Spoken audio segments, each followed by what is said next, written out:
Video like जरूर कर लीजिए और ऐसे वीडियो लगातार फ्री में पाने के लिए चैनल को तुरंत सब्सक्राइब कर लीजिए और बेल आइकन को जरूर टैप कर लीजिए ताकि आगे भी सारे वीडियो आपको मिलते रहे। यूट्यूब में फॉलो करते हैं तो प्लीज ये वाला फ्री टेलीग्राम चैनल जरूर ज्वाइन कर लीजिएगा। सारे नोटिफिकेशन सारे अपडेट यहीं पे आते हैं, ध्यान रखिए। नमस्कार दोस्तों, जो बच्चे यूके पीसीएस 2026 का पेपर दे रहे हैं उनके लिए पूरे सिलेबस का निचोड़ section wise test study for civil services का पूरे इंडियन हिस्ट्री का ले आए हैं। देखिए, यूके पीसीएस यूपी पीसीएस एकदम सेम है, बस यहाँ पे यूपी स्पेशल के 2 पेपर मेंस में हो जाते हैं, वहाँ यूके के।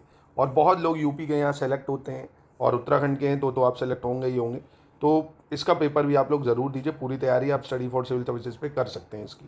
यूके स्पेशल का सिर्फ मटेरियल चाहिए, वो भी आपको मिल जाएगा करंट अफेयर्स के साथ लिंक करके। चलिए, सबसे पहले इसमें आपको बताना कौन सा गलत है। कह रहा भारत के लिए आर्यवर्त जो शब्द है, ये इसका उल्लेख जो है पतंजलि के समय में 150 ईसा पूर्व के दौरान हुआ था। जो वर्ड है आर्यवर्त, ये कहाँ मेंशन है? पतंजलि के टाइम में 150 BC। पाणिनि द्वारा लिखित अष्टाध्यायी पुस्तक में कंबोज से मगध तक विनिर्दिष्ट 22 जनपदों में से एक भारत का भी नाम है भाई। और ईसा की पहली शताब्दी में जब बौद्ध धर्म ने चीन में प्रवेश किया, तब चीनियों ने भारत के लिए तिंचु या चुंतु शब्द का प्रयोग किया है, लेकिन हियान शाह जो है उसके बाद यिंतु शब्द वहाँ प्रचलित हो गया, यिंतु। तो कौन सा गलत है? तो यहाँ कोई गलत नहीं है, ये तीनों बिल्कुल सही स्टेटमेंट है। क्वेश्चन नंबर 2 में आपको सही की पहचान करनी है, कौन सा सही होगा। कह रहा पारसियों के ग्रंथ ज़ैंद अवस्था में सरस्वती की 7 नदियों के क्षेत्र का उल्लेख करते हुए सप्त सैंधव शब्द का प्रयोग किया गया है। ईरानियों ने सिंधु नदी को इंदोस के नाम से पुकारा है, ईरानियों ने कह रहा है। प्रसिद्ध यूनानी इतिहासकार हेरोडोटस ने फारसी साम्राज्य के क्षत्रप के लिए इंदोस शब्द का प्रयोग किया है। और इंडिया नाम सर्वप्रथम एक्मेनिड ईरानियों द्वारा सिंधु द्वारा सिंचित क्षेत्र को दिया गया था। तो सही कौन सा है भाई? 1, 3, 4 सही है, क्योंकि इंडस रिवर के नाम से इंदोस शब्द जो पड़ा वो ग्रीक ने बोला था, यूनानी या ग्रीक्स कह सकते हो। क्वेश्चन नंबर 3 पे आते हैं, इसमें आपको बताना है सही कौन सा होगा। कह रहे प्रत्येक देश अथवा राष्ट्र की अस्मिता की पहचान उसकी संस्कृति और सभ्यता से की जाती है, यानी the identity of each country और nation is identify with its culture and civilisation. सभ्यता के अंतर्गत मानव के सभी क्रियाकलाप आते हैं, जबकि संस्कृति के अंतर्गत उसके भौतिक पहलुओं पर विशेष जोर दिया जाता है। इतिहास अतीत को जानने का साधन है। किसी भी समाज या राष्ट्र के इतिहास के अध्ययन के द्वारा हम उस समाज या राष्ट्र के अतीत को जान सकते हैं।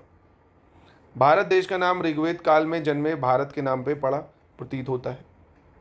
तो यहाँ कौन सा सही है? तो 1, 3, 4 यहाँ सही हो जाएगा। क्यों? क्योंकि सभ्यता नहीं, संस्कृति होना चाहिए, या कल्चर होना चाहिए, है ना, कल्चर या संस्कृति, यानी जो संस्कृति है उसके अंतर्गत मानव के क्रियाकलाप आते हैं ना, और सभ्यता के अंतर्गत उसके भौतिक पहलू आ जाते हैं। तो कल्चर हो जाएगा यहाँ पे और सिविलाइजेशन हो जाएगा यहाँ पे। चलो, क्वेश्चन 4 को अच्छे से एनालिसिस करिए, क्या कह रहा है। कह रहे इतिहास लेखन का सबसे महत्वपूर्ण और विश्वसनीय स्रोत उत्कीर्ण लेख है, यानी most important reliable source of history writing are engraved articles. उत्कीर्ण लेखों के अध्ययन को अभिलेख शास्त्र कहा जाता है। लेखन की सबसे पुरानी प्रणाली हड़प्पा की मोहरों में पाई जाती है। अशोक के उत्कीर्ण लेखों की लेखन प्रणाली सबसे प्राचीन मानी जाती है। अशोक के शिलालेख में ब्राह्मी, मगधी, अरमिक और यूनानी लिपियों का प्रयोग किया जाता है।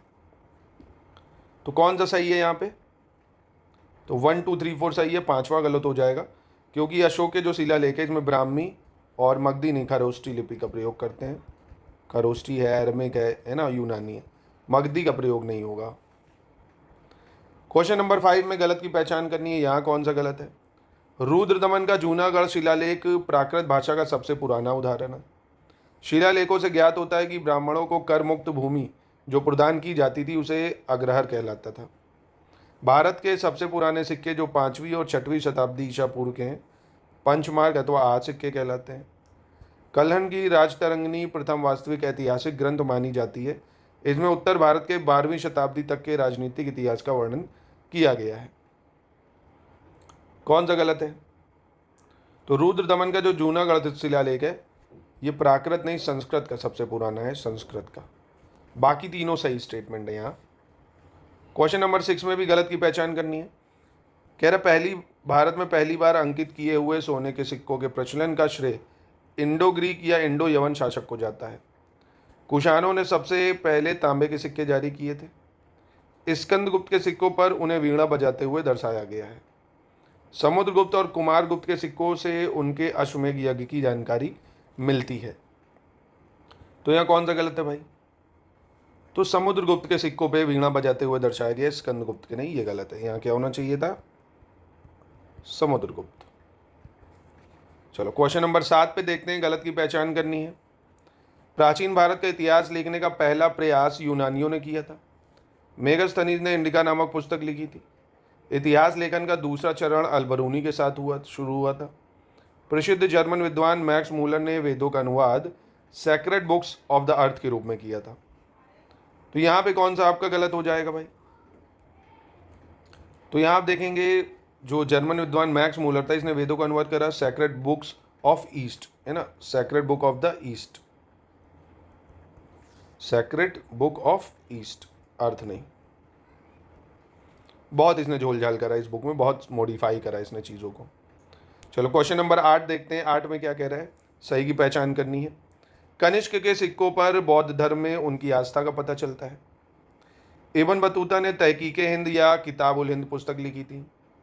B.A. स्मिथ नामक एक ICS अधिकारी ने 1904 में अर्ली हिस्ट्री ऑफ इंडिया नामक पुस्तक लिखी थी। भारत में विलियम जोन्स द्वारा बंगाल में 1784 ईस्वी में एशियाटिक सोसाइटी की स्थापना की गई थी। तो यहाँ सही है आपका सिर्फ कौन सा? 134। क्यों? क्योंकि अल-बरूनी ने लिखी थी तहकीके जो हिंद है या किताब उल हिंद पुस्तक, इब्न बतूता ने नहीं, अल-बरूनी। चलिए आगे देखते हैं। क्वेश्चन नंबर 9 में भी आपको गलत की पहचान करनी है। धर्मशास्त्र का इतिहास AC Rai Chaudhuri, history and culture of the Indian peoples RC Majumdar, a history of ancient India Nilakanta Sastri और fundamental unit of India RK Mookerji. कौन सा गलत है भाई? तो धर्मशास्त्र का इतिहास जो है ये गलत हो जाएगा। ये लिखी है किसके द्वारा? PV काणे, PV काणे, ठीक है। चलिए क्वेश्चन नंबर 10 पे आते हैं। 10 में क्या कह रहा है? कह रहा है गुप्तोत्तर काल के अभिलेखों में वर्णित ग्रामों के प्रकार के अनुसार सही विकल्प का चयन करना है। Select the correct option with reference to the type of villages were mentioned in the inscription of post Gupta period. देवदन ग्राम और ब्रह्मदेव गांव या भंडारवाद ग्राम, अग्रहार ग्राम, कौन सा सही होगा इसमें आपको बताना है। जैसे देवदान ग्राम की बात कर रहा है, देवदान ग्राम, इसमें किसी धर्म संस्थान या मंदिर को दान में दिया गया ग्राम होता है, जैसे ये है देवदान। ऐसे गांव जहां अंतरजातीय आबादी रहती हो वहां के किसान भूमि कर सीधे राजा को देते हैं टैक्स, ये भंडारवाद ग्राम होते थे। इस टाइप के ग्राम को बोलते थे भंडारवाद। ऐसे ग्राम और ग्राम की जमीन जिन्हें ब्राह्मण समुदाय को दान दी जाती थी वो ब्रह्मदेव गांव, ये सही है बिल्कुल। जिसमें केवल ब्राह्मण रहते हो इसको बोलते थे अग्रहार ग्राम, है ना, अग्रहार ग्राम। तो B सही है सिर्फ। क्वेश्चन नंबर 11 पे आते हैं। इसमें भी गलत की पहचान करनी है। कह रहा है गुप्तोत्तर काल में भी भारतीय अर्थव्यवस्था का मुख्य आधार कृषि थी। गुप्तोत्तर काल में क्षेत्रफल के हिसाब से भूमि का वर्गीकरण किया जाता था। बोई गई भूमि को वाहिद, खेती ना की गई भूमि को अकृष्ट और बीजे ना उगाने वाली भूमि को ऊसर कहा जाता था। गुप्तोत्तर काल में सिंचाई के साधनों में वृद्धि होने पर तालाब खोदना पुण्य का कार्य समझा जाता था। कौन सा यहाँ गलत है? तो यहाँ गलत है सिर्फ आपका दूसरा वाला, क्योंकि गुप्तोत्तर काल में क्षेत्रफल नहीं, उत्पादकता यानी प्रोडक्टिविटी के हिसाब से भूमि का वर्गीकरण करते थे, प्रोडक्टिविटी के हिसाब से। क्वेश्चन नंबर 12 देख लेते हैं। इसमें गलत की पहचान करनी है, कौन सा गलत है। अरबों और इंडो एशिया के व्यापारियों के बीच प्रतिद्वंदिता के कारण चीन के साथ भारत का व्यापार कम हो गया था। चीन से बढ़ती मात्रा में सोने और चांदी के निर्यात को रोकने के लिए 1296 ईस्वी में चीनी राज्य को नियम बनाने पड़े थे। चीन से आयातित वस्तुओं में मृग के सींग, हाथी, तेंदुए की खाल, मलमल, सन और चमार प्रमुख थे, जिसके बदले में रेशमी कपड़ा और प्रचुर मात्रा में सोना और चांदी भारत में आता था। तो यहाँ पे गलत बताना है आपको, इनकरेक्ट कौन सा है। तो कोई इनकरेक्ट नहीं है, तीनों ठीक है। क्वेश्चन नंबर 13 में आते हैं। संगम काल में नगर प्रशासन के संबंध में बताना कौन सा सही है। पूरे राज्य को मंडलम कहा जाता था। मंडलम को नाडु में विभाजित किया गया था, नाडु को उर में विभाजित किया गया था, उर को नगर, उर जो है वो नगर हुआ करते थे। सही कौन सा है? तो ये चारों ठीक है। यहाँ क्वेश्चन नंबर 14 देखते हैं, यहाँ पे गलत की पहचान करनी है आपको। कह रहे हियानसांग चीनी यात्री था जो बौद्ध ग्रंथों का संकलन करने भारत में ईसा की 7वीं सदी में आया और लगभग 15 वर्ष इस देश में रहा। हियानसांग ने अपने यात्रा शरगण को एक पुस्तक के रूप में सियुकी नाम से संकलित किया है। हियानसांग के अन्य नाम युवानवांग या श्वानचांग या शाक्यमुनि और यात्रियों के राजकुमार थे। पुलकेशिन सेकंड को हियानसांग ने फीसे या वैश्य जाति का बताया है। तो यहाँ गलत कौन सा है? तो यहाँ गलत है आपका ऑप्शन नंबर 2 डी, मतलब क्योंकि पुलकेशिन ने हर्षवर्धन जो था हर्ष को उसको बताया वैश्य जाति का। क्वेश्चन नंबर 15 पे आते हैं, इसमें भी गलत की पहचान करनी है। कौन सा यहाँ पे गलत होगा आपको? इल्तुतमिश के शासनकाल से दिल्ली को हजरत दिल्ली के रूप में जाना जाने लगा। अलाउद्दीन खिलजी द्वारा 1303 ईस्वी में निर्मित शीरी द्वितीय दिल्ली के रूप में जानी गई थी। बर्नी ने शीरी को शहर नौ कहा है। गियासुद्दीन तुगलक ने तुगलकाबाद नामक शहर बसाया, यह दिल्ली का तीसरा नगर था। फिरोज शाह तुगलक ने जहाँपनाह नगर बसाया था जो कि दिल्ली का चौथा नगर था। जहाँपनाह नगर राय पिथौरा तथा शीरी के मध्य स्थित था। गलत कौन सा है भाई यहाँ? तो गलत है यहाँ पे ऑप्शन डी, क्योंकि फिरोज शाह तुगलक ने यमुना नदी के किनारे जो है पहली चीज़ बताया फिरोदाबाद, ये आपको पता है। और एक जहाँपनाह नगर जो है ये बनाया मोहम्मद बिन तुगलक ने, मोहम्मद बिन तुगलक के द्वारा, है ना, जहाँपनाह नगर बसाया गया था। क्वेश्चन 16 पे आते हैं, गलत की पहचान करनी है भाई, कौन सा इनकरेक्ट है। दिल्ली की इमारतों को ही केंद्र में रखकर सर सैयद अहमद खान ने असर उस संदीद की रचना की थी। मध्यकालीन भारत के पहले और एकमात्र हिंदू राजा हेमचंद्र विक्रमादित्य, जिन्होंने 1556 ईस्वी में दिल्ली की गद्दी पर कब्जा किया था। दिल्ली सल्तनत का अंतिम सुल्तान इब्राहिम लोदी था, जो लोदी वंश का भी अंतिम सुल्तान था। दिल्ली पर शासन करने वाले 5 राजवंशों में से खिलजी वंश ने सबसे लंबे समय तक शासन किया था। तो यहाँ कौन सा गलत है भाई? स्लेव, खिलजी, तुगलक, सैयद, लोदी, ये 5 थे। किसने सबसे लंबे समय तक शासन किया है? तुगलक वंश। किसने? तुगलक वंश ने। ठीक है, इन सबका टाइम पीरियड बताओ, स्लेव, खिलजी, तुगलक, सैयद, लोदी का, कमेंट बॉक्स में आप एक बार रिकॉल कर लो।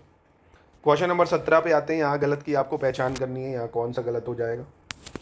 दिल्ली सल्तनत का अंतिम तुर्की सुल्तान कह रहा है नसीरुद्दीन महमूद था, जो सैयद वंश का भी अंतिम सुल्तान था। 1533 में हुमायूं ने दिल्ली में दीनपन्ना शहर की स्थापना की थी। सल्तनत काल में मोहम्मद बिन तुगलक का साम्राज्य सबसे बड़ा था, उसका साम्राज्य 23 प्रांतों में विभाजित था। सैयद वंश के शासक मुबारक शाह ने 1434 ईस्वी में यमुना नदी के किनारे मुबारकाबाद नगर का निर्माण करवाया था। तो कौन सा गलत है भाई यहाँ? देखिए, नसीरुद्दीन महमूद जो है ये सैयद वंश का नहीं, तुगलक वंश का अंतिम सुल्तान था, तुगलक वंश का। क्वेश्चन नंबर 18 देख लेते हैं, गलत की पहचान यहाँ भी करनी है। नेपाल जो है हर्ष के समय एक मध्यवर्ती राज्य था। आशुवर्मन ने नेपाल में ठाकुरी राजवंश की स्थापना की थी। 740 ईस्वी के आसपास ललितादित्य ने कश्मीर के राजा यशोवर्मन को भी हराया था। इसके अलावा कश्मीर के प्रसिद्ध मार्तंड मंदिर, भूतेश के शिव मंदिर और परिहास केशव के विष्णु मंदिर का निर्माण करवाया था। दुर्लभवर्धन ने 7वीं शताब्दी में कश्मीर में कारकोट राजवंश की स्थापना की थी। तो यहाँ कौन सा गलत है? तो यहाँ गलत कोई नहीं होगा। और दोस्तों, ये हमारे यूकेपीएससी का प्रॉपर कोर्स चल रहा है, जिसमें आपको क्या होगा, 2 ग्रुप में जोड़ देंगे, एक डाउट क्लियरेंस, एक स्टडी मटेरियल, जिसमें पूरे जीएस पेपर 1 जो प्रीलिम्स का पूरा स्टडी मटेरियल, साथ में 22 टेस्ट सीरीज, पेड क्विज और आपको डाउट क्लियरेंस दिया जाएगा। जितना डाउट है वो पूछे, करंट अफेयर्स भी इसमें प्रोवाइड करेंगे। यानी यूकेपीएससी प्री की पूरी तैयारी 4000 में आप कर सकते हैं। और अगर आप डाउट क्लियरेंस नहीं लेना चाहते हैं तो 3000 में पूरा स्टडी मटेरियल, टेस्ट सीरीज मिल जाएगा। सिर्फ उत्तराखंड स्पेशल का मटेरियल चाहते हैं करंट अफेयर्स के साथ, तो 700 रुपये में आपको वो भी मिल जाएगा। तो ये सारी सुविधा उपलब्ध हैं, जो भी आप चाहते हैं वो आपको मिल जाएगा। ठीक है, और या तो हमारी जो ऐप है उस पर भी आप जा सकते हो। अब 19 देखते हैं, इसमें भी गलत बताना है। कह रहा है अरबों के आक्रमण के समय चालुक्य वंशीय शासक विजयादित्य तथा पल्लव शासक नरसिंह वर्मन द्वितीय का शासन था। बंगाल में पाल वंश का राज्य था, जिसकी स्थापना 750 ईस्वी में गोपाल ने की थी। हर्ष के समकालीन चालुक्य वंश का शासक पुलकेशिन द्वितीय था। तो अब यहाँ पे आपको बताना कौन सा गलत है। तो गलत यहाँ देखेंगे आप, कोई नहीं होगा। क्वेश्चन 20 में गलत की पहचान करनी है। अकबर को अपने पिता हुमायूं की मृत्यु का समाचार 14 फरवरी 1556 ईस्वी को गुरदासपुर के कालनौर नामक स्थान पर मिला था। वहाँ बैरम खान ने अकबर का राज्याभिषेक किया। कुतुबुद्दीन ऐबक को गयासुद्दीन मोहम्मद जो मोहम्मद था उसने सुल्तान की उपाधि दी थी। कुतुबुद्दीन ऐबक को भारत में तुर्की राज्य का संस्थापक माना जाता है। तो गलत बताना है, गलत यहाँ कोई नहीं होगा। क्वेश्चन नंबर 21 पे आते हैं। यहाँ पे गलत की पहचान करनी है, कौन सा गलत है। इस्लाम के अनुयायियों में सर्वप्रथम भारत में प्रवेश करने वाले अरब थे। अरब पहले व्यापारी के रूप में मालाबार तट पर आए। उन्होंने यहाँ की महिलाओं से विवाह किया और परिणाम स्वरूप पैदा हुए बच्चों को मोपला कहा गया। 1878 ईस्वी के एक शिलालेख में उत्कीर्ण है कि मदुरई के राजा ने अरबों को आश्रय दिया था। यह कोरोमंडल तट पर अरब बस्ती का सबसे पहला उल्लेख है। केरल के अंतिम पेरुमल शासक चेरामन पेरुमल ने इस्लाम धर्म अपना लिया और उनका नाम अब्दुल रहीम खामरी रखा गया। तो यहाँ पे कौन सा गलत है। तो गलत है ऑप्शन सी, 875 ईस्वी का शिलालेख है, 875। चलिए क्वेश्चन नंबर 22 देखते हैं। इसमें गलत की पहचान करनी है। अरबों का भारत पर पहला आक्रमण खलीफा उमर के काल में 636 ईस्वी में बम्बई के थाना पर हुआ, जो असफल रहा। 1300 ईस्वी में मीर मोहम्मद मासूम ने तारीख सिंध की रचना मुगल शासक अकबर के दरबार में की। भारत में इस्लामिक राज्य को स्थापित करने का श्रेय तुर्की को जाता है और अब्बासियों के बाद पश्चिम एवं मध्य एशिया में क्रमशः समानी राजवंश, गजनी राजवंश, सल्जूक राजवंश का, ख्वारिज़्म राजवंश का उदय हुआ। तो यहाँ कौन सा गलत हो जाएगा। तो ये गलत है, यहाँ 1600 होना चाहिए था, है ना, 1600 ईस्वी में। चलिए क्वेश्चन 23 देखते हैं। इसको आपको क्रोनोलॉजी में लगाना है। इल्तुतमिश के कुछ प्रमुख अभियान हैं, जैसे रणथंबोर विजय, शिवालिक पहाड़ियों में स्थित मंडावार पर विजय प्राप्त करना, ग्वालियर की पुनः विजय और उत्तर पश्चिम बामियान विजय। तो लगाइए इसको क्रोनोलॉजी में। जैसे रणथंबोर विक्ट्री 1226 AD और Mandawar located in Shivalik hill conquered, ये हुआ 1227 AD। रिकॉन्क्वेस्ट ऑफ ग्वालियर की बात करें, ये 1232 AD में हुआ। नॉर्थ वेस्ट बामियान कॉन्क्वेस्ट, ये हुआ 1236 में, है ना। तो इसकी सही क्रोनोलॉजी आप देख सकते हो, 1 2 3 4 हो गई। क्वेश्चन नंबर 24 में गलत की पहचान करनी है। भारतीय उपन्यास पंचतंत्र का अरबी में अनुवाद अब्दुल्ला इब्न अल मुकफ़ा ने कलीला व दिमरह नाम से किया था। आमिर खुसरो के अनुसार प्राचीन काल में एक भारतीय खेल को शतरंज के नाम से जाना जाता था। अरबों ने गढ़वालों के आक्रमण से स्वयं को सुरक्षित रखने हेतु अल-महफूजा नगर बसाया था। महमूद गजनवी सुल्तान ए आजम की उपाधि धारण करने वाला दुनिया का पहला शासक था। तो गलत कौन सा है यहाँ। तो यहाँ देखेंगे अरबों ने जो है गढ़वालों को, ये नहीं, प्रतिहारों के आक्रमण से जो है प्रतिहार, इनको सुरक्षित रखने हेतु अल-महफूजा नगर बसाया था। क्वेश्चन 25 में गलत की पहचान करनी है। यहाँ पे कौन सा गलत है। अबू रेहान को प्रथम मुस्लिम भारतविद के नाम से भी जाना जाता है। अल बरूनी को विद्यासागर की उपाधि पल्लव शासकों द्वारा प्रदान की गई। अल बरूनी द्वारा अरबी में लिखी गई पुस्तक किताब उल हिंद का अंग्रेजी में अनुवाद 1888 में एडवर्ड सचाऊ ने तथा हिंदी में अनुवाद रजनीकांत शर्मा ने किया। अल बरूनी द्वारा लिखित किताब उल हिंद तहकीके हिंद पुस्तक 11वीं शताब्दी का दर्पण कहलाती है। तो यहाँ गलत कौन सा है भाई। तो अल बरूनी को जो विद्यासागर की उपाधि है, ये पल्लव शासकों ने नहीं दी थी, भारतीय ब्राह्मणों ने दी थी, है ना। भारतीय जो ब्राह्मण थे उनके द्वारा इसकी उपाधि दी गई थी इनको, ठीक है। चलिए क्वेश्चन नंबर 26 पे आते हैं। इसमें आपको बताना है सही विकल्प कौन सा है। जैसे बाबर, इसका मूल नाम, हुमायूं, अकबर, जहांगीर, इनके मूल नाम क्या थे। जैसे बाबर का मूल नाम की बात करें तो इसका मूल नाम क्या था भाई, बाबर का ज़हीरुद्दीन था। वैसे इसका मूल नाम बाबर का क्या था, ज़हीरुद्दीन। हुमायूं का नसीरुद्दीन हो जाएगा, और अकबर का जलालुद्दीन होना चाहिए। जहांगीर का सलीम, यानी 3 और 4 ही सही है यहाँ पे, है ना, 3 और 4 सही होंगे। क्वेश्चन नंबर 17 में शाहजहां का मकबरा कह रहा है लाहौर में है, शेरशाह का मकबरा दौलताबाद, हुमायूं का दिल्ली, बाबर का काबुल, अकबर का सिकंदरा। कौन सा सही है ये बताना है। तो यहाँ देखेंगे 3 4 5 सही है, क्योंकि शाहजहां का जो मकबरा है ये तो आगरा में है भाई, शाहजहां का मकबरा। शेर शाह के मकबरे की बात करें, ये सासाराम में है, बिहार में सासाराम। चलो क्वेश्चन नंबर 28 पे आते हैं। कह रहा मुगल शासकों में क्रम की दृष्टि से अहमद शाह के बाद कौन सा मुगल शासक आता है भाई।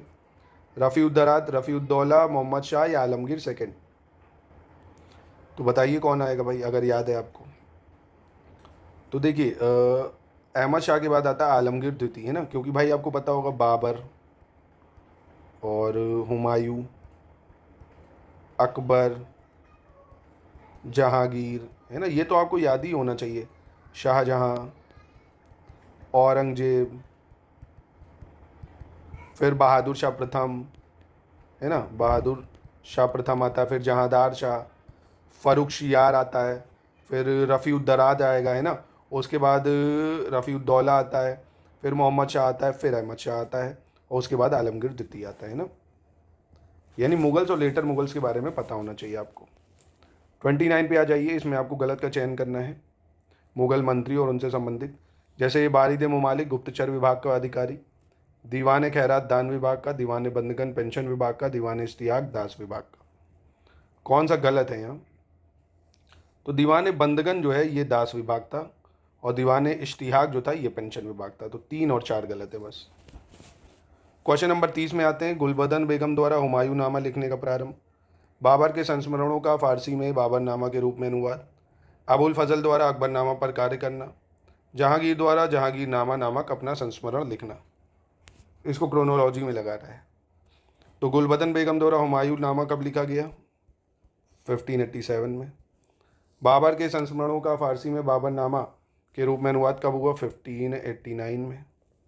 अबुल फजल द्वारा अकबरनामा का कार्य 1589 से 1602 में। जहांगीर द्वारा जहांगीरनामा कब लिखी गई? 1605 से 22। यानी 1 2 3 4 सही हो जाएगा। 31 में सही की पहचान करनी है, कौन सा सही है? कह रहा माउंटबेटन योजना जो है, इसके अनुसार ब्रिटिश संसद ने 18 जुलाई 1947 को भारतीय स्वतंत्रता अधिनियम पारित किया, और 15 अगस्त 1948 को दो प्रभुत्व भारत और पाकिस्तान की स्थापना की तारीख तय की। 14 जून 1948 को जिस समय कांग्रेस महासमिति ने दिल्ली में भारत के विभाजन का प्रस्ताव स्वीकृत किया, उस समय कांग्रेस के अध्यक्ष आचार्य JB कृपलानी थे। 15 अगस्त 1947 की मध्य रात्रि केंद्रीय असेंबली में जनगणमन तथा इकबाल का गीत सारे जहां से अच्छा हिंदुस्तान हमारा मदुरई षणमुख विद्दु सुबलक्ष्मी ने गाया था। सही पूछ रहे हैं, तो सही सिर्फ और सिर्फ सी है, क्योंकि यहाँ पे 15 अगस्त 1947 को दो भागों में विभाजित करने की बात करी थी, और यहाँ 14 जून 1947 को। चलिए 32 में आते हैं। यहाँ पे सही की पहचान करनी, कौन सा सही है? कह रहा 1948 में कांग्रेस के जयपुर अधिवेशन में पत्ताबाई सीतारमैया को कांग्रेस का अगला अध्यक्ष बनाया गया था। वर्ष 1950 में कांग्रेस के नासिक अधिवेशन में पुरुषोत्तम दास टंडन को कांग्रेस का नया अध्यक्ष बनाया। 14 जून 1947 को आयोजित अखिल भारतीय कांग्रेस कमेटी की बैठक में खान अब्दुल गफ्फार खान ने भारत के विभाजन के खिलाफ मतदान किया। स्वतंत्र भारत के पहले कानून मंत्री भीमराव अम्बेडकर थे। सही कौन सा है? तो चारों बिल्कुल करेक्ट है।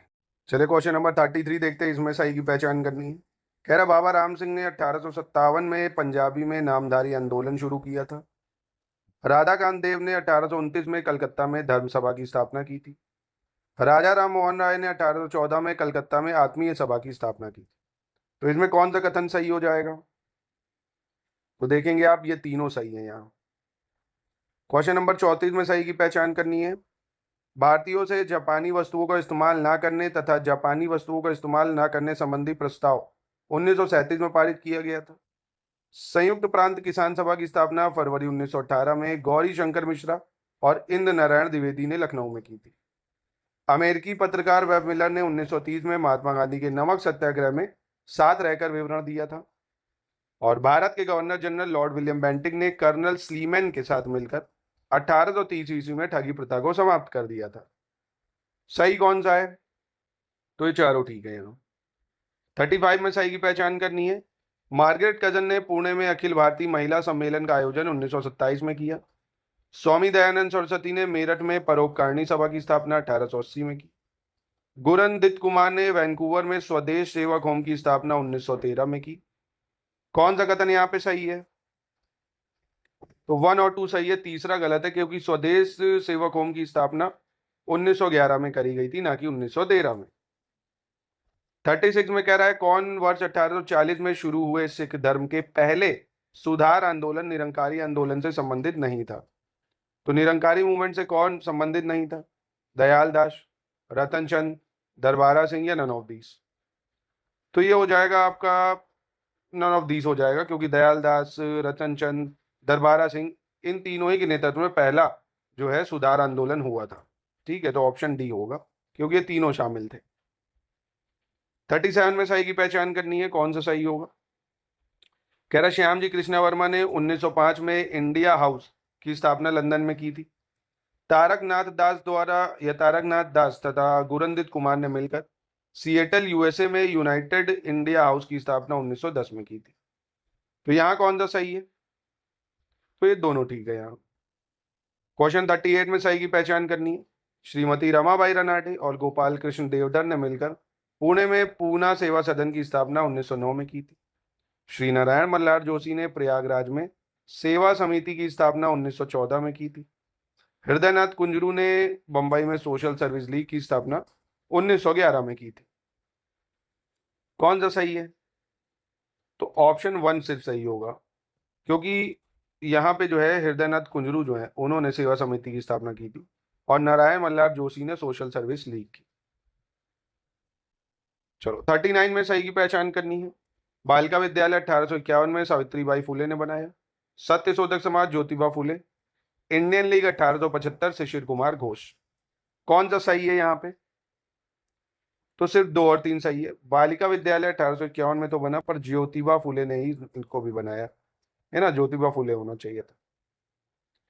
चलिए, और दोस्तों ये हमारे यूके पीएससी के बैचेस चल रहे हैं। अगर आप पूरी तैयारी करना चाहते हैं यूके पीएससी की प्री प्लस मेंस की, तो पूरी तैयारी नंबर पे कांटेक्ट करके कर सकते हैं। Answer writing, feedback checking, test series, quiz के माध्यम से आप पूरी तैयारी कर सकते हैं सिलेक्शन तक। चलो अब 40 में सही पूछ रहा है। भारत छोड़ो आंदोलन रूस तथा फ्रांस की क्रांति से कम नहीं था, यह कथन जयप्रकाश नारायण का है। भारत छोड़ो आंदोलन के दौरान आंध्र प्रदेश के गुंटूर जिले में सशक्त चेंचू आदिवासी आंदोलन आरंभ हुआ। अश्वनी कुमार दत्त को उनकी राष्ट्रवादी गतिविधियों के कारण दिसंबर 1908 में बंगाल निर्वासित कर दिया गया था।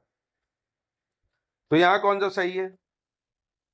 तो 1 और 3 सही है, दूसरा गलत हो जाएगा, क्योंकि ये भारत छोड़ो आंदोलन नहीं, असहयोग आंदोलन या नॉन कॉपरेशन जो हुआ था उसके दौरान हुआ था। ठीक है, चलिए क्वेश्चन 41 पे आते हैं। इसमें भी सही की पहचान करनी, कौन सा सही होगा? वर्ष 1920 को लाला लाजपत राय की अध्यक्षता में आयोजित किए गए भारतीय राष्ट्रीय कांग्रेस के एक विशेष नागपुर अधिवेशन में असहयोग आंदोलन का प्रस्ताव पारित किया गया था। असहयोग आंदोलन की शुरुआत 1 अगस्त 1920 को महात्मा गांधी द्वारा की गई। मोतीलाल नेहरू एवं चितरंजन दास ने मिलकर स्वराज पार्टी की स्थापना 1 जनवरी 1923 को करी। कौन सा सही है यहाँ? तो ये तीनों ठीक है। 42 में आते हैं, यहाँ सही की पहचान करनी है। रास बिहारी बोस की अध्यक्षता में 1907 में आयोजित कांग्रेस के सूरत अधिवेशन में पार्टी का विभाजन नरम दल एवं गरम दल में हो गया था। अंबिका चरण मजूमदार की अध्यक्षता में 1916 में आयोजित कांग्रेस के लखनऊ अधिवेशन में कांग्रेस एवं मुस्लिम लीग के बीच लखनऊ समझौते पर हस्ताक्षर हुए। तो यहाँ कौन सा सही है? तो ये दोनों ठीक है। 43 पे आते हैं, यहाँ बताना है आपको, सही की पहचान करनी, कौन सा सही होगा? 24 सितंबर 1932 को यरवदा सेंट्रल जेल में महात्मा गांधी और भीमराव अंबेडकर के बीच पूना पैक्ट नामक एक समझौते पर हस्ताक्षर किए गए। 17 नवंबर 1932 लंदन में तृतीय गोलमेज सम्मेलन का आयोजन किया गया, इसमें कांग्रेस ने भाग नहीं लिया। 7 सितंबर 1931 लंदन में द्वितीय गोलमेज सम्मेलन का आयोजन किया गया, इसमें भीमराव अंबेडकर जी ने भाग लिया। तो यहाँ सही है कौन सा? तो 1 और 2 यहाँ सही है, ठीक, क्योंकि लंदन में द्वितीय गोलमेज सम्मेलन जो है इसमें महात्मा गांधी जी ने भाग लिया था, है ना, मुख्य रूप से किसमें? गांधी जी ने। चलो क्वेश्चन नंबर 44 देख लेते हैं, इसमें सही की पहचान करनी है। कांग्रेस सोशलिस्ट पार्टी की स्थापना 17 मई 1934 को पटना में हुई, जिसकी अध्यक्षता आचार्य नरेंद्र देव और महासचिव जयप्रकाश नारायण थे। मुस्लिम लीग द्वारा 16 अगस्त 1946 को प्रत्यक्ष कार्यवाही दिवस की घोषणा की गई। वर्ष 1905 में बंगाल के विभाजन के विरुद्ध बंग भंग आंदोलन को शुरू किया गया। 2 जनवरी 1930 को भारतीय राष्ट्रीय कांग्रेस द्वारा 26 जनवरी को स्वाधीनता दिवस के रूप में मनाने की घोषणा की गई। तो यहाँ पे देखेंगे आप, ये चारों ठीक हो जाएंगे। क्वेश्चन नंबर 45 पे आते हैं, सही की पहचान करनी है। एनी बेसेंट की अध्यक्षता में 1917 में कांग्रेस के कलकत्ता अधिवेशन को आयोजित किया गया था। एनी बेसेंट कांग्रेस की पहली महिला अध्यक्ष थी। बिशन नारायण धर की अध्यक्षता में 1911 में आयोजित कांग्रेस के कलकत्ता अधिवेशन में पहली बार जनगण मनगण को मनाया गया था। कौन सा सही होगा यहाँ पे? तो दोनों ठीक है। 46 में सही की पहचान करनी है। 23 मार्च 1940 को मुस्लिम लीग के लाहौर अधिवेशन में पाकिस्तान की मांग की गई थी। प्रसिद्ध क्रांतिकारी आशुतोष कोयला क्रांतिकारी संगठन अनुशीलन समिति के सदस्य थे। सनसेट लॉ ब्रिटिश सरकार की स्थायी बंदोबस्त भूमि राजस्व प्रणाली से संबंधित है। तो यहाँ कौन सा सही होगा? तो पहला और तीसरा सिर्फ सही है, दूसरा गलत हो जाएगा यहाँ, क्योंकि यहाँ क्या होना चाहिए था? अनुशीलन समिति नहीं, विद्युत वाहिनी के सदस्य थे। किसके थे? विद्युत वाहिनी। ठीक है, चलो 47 में सही की पहचान करनी है। 1935 के भारत सरकार अधिनियम को वायसराय लॉर्ड वेलिंगटन के शासनकाल के दौरान पारित किया गया। लॉर्ड नॉर्थवुड के शासनकाल में 1875 में प्रिंस ऑफ वेल्स ने भारत की यात्रा की। विलिकिंस के गीता के पहले अनुवाद की प्रस्तावना लॉर्ड वॉरेन हेस्टिंग द्वारा लिखी गई थी। तो सही कौन सा है यहाँ? तो ये तीनों ठीक है। चलो 48 में आते हैं, यहाँ सही की पहचान करनी है। भारत के आर्थिक इतिहास पर पहली पुस्तक रमेश चंद्र दत्त ने लिखी थी। जवाहरलाल नेहरू ने 1935 में भारत सरकार अधिनियम को गुलामी का नया चार्टर बताया था। बैराम जी मालाबारी ने 1885 में बंबई में सेवा सदन नामक संस्थान की स्थापना की थी।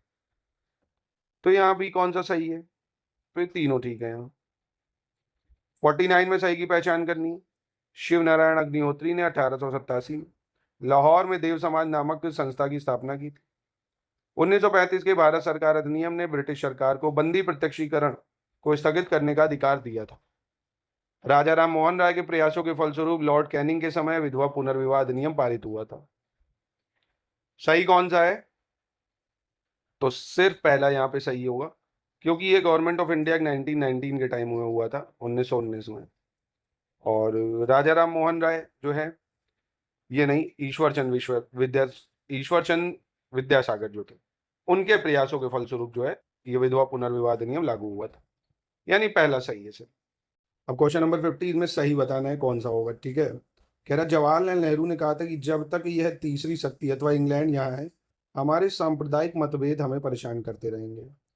Indian national conference Surendranath Banerjee द्वारा स्थापित संगठन है, जिसका 1886 में इंडियन नेशनल कांग्रेस में विलय हो गया था। शिशु हत्या निवारण अधिनियम को वर्ष 1870 में वायसराय लॉर्ड मायो के शासनकाल के दौरान पेश किया गया था। तो यहाँ पे सही आप देखेंगे सिर्फ 2 और 3 है, क्योंकि ये कथन था गांधी जी का, है ना, महात्मा गांधी जी ने कहा था। तो यहीं पे करते हैं इसकी समाप्ति। ऐसे ही सेक्शन वाइज टेस्ट और लेना चाहते हैं आप फुल लेंथ टेस्ट के साथ, तो पूरे टेस्ट सीरीज भी आपको मिल जाएगी, नंबर पे कॉन्टैक्ट करें।